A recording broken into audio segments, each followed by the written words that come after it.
बनाएंगे टेस्टी और healthy oats laddoo. Medium flame पर पैन रखा है।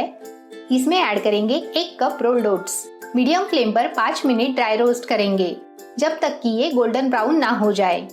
ये लड्डू बहुत हेल्दी होते हैं और खास बात, इनमें ना गुड़ ना चीनी होती है ना ही घी, तो डाइट करने वाले लोग भी ये लड्डू बेझिझक खा सकते हैं।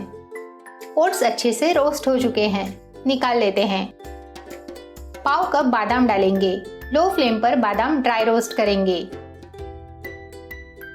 बादाम रोस्ट हो चुके हैं, निकाल लेते हैं। आगे की सारी सामग्री लो फ्लेम पर रोस्ट करनी है।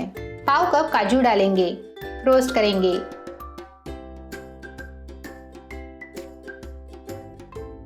काजू रोस्ट हो चुके हैं, निकाल लेते हैं।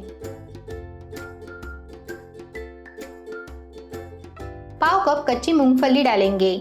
अगर आपको मूंगफली पसंद ना हो तो उसकी जगह पर आप बादाम या काजू की मात्रा बढ़ा सकते हैं। मूंगफली अच्छे से रोस्ट हो चुकी है, निकाल लेते हैं। गैस की फ्लेम बंद करेंगे।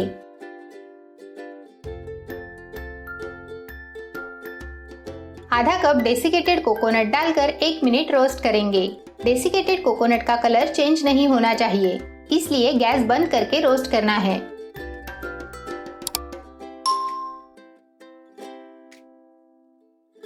डेसिकेटेड कोकोनट रोस्ट हो चुका है, निकाल लेते हैं। ये 1.5 कप खजूर है जिनके सीड्स निकाल दिए हैं, मिक्सी जार में डालेंगे। रोस्टेड ओट्स, काजू, बादाम और मूंगफली डालेंगे।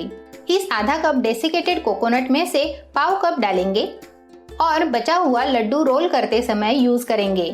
मिश्रण हाई स्पीड पर ग्राइंड करना है। बीच बीच में चेक करते हुए लड्डू बनने वाली बाइंडिंग जब तक नहीं आती तब तक ग्राइंड करेंगे। लड्डू का मिश्रण रेडी है। मिश्रण रेडी होने में लगभग 2 मिनट लगे हैं। बोल में निकाल लेते हैं। ये देखिए, हमने जो खजूर, काजू, बादाम डाले थे उससे मिश्रण बढ़िया रेडी हुआ है। घी डालने की जरूरत ही नहीं है। अगर आपको मिश्रण फिर भी ड्राई लग रहा हो तो आप शहद डाल सकते हैं, लेकिन उसकी बिल्कुल भी जरूरत नहीं पड़ेगी।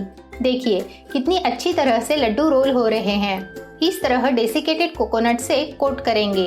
ये लड्डू रूम टेम्परेचर पे 8 से 10 दिन अच्छे रहते हैं। टेस्टी और हेल्दी ओट्स लड्डू रेडी है। अगर आपको ये रेसिपी अच्छी लगी हो तो वीडियो को लाइक, शेयर और चैनल को सब्सक्राइब जरूर करें।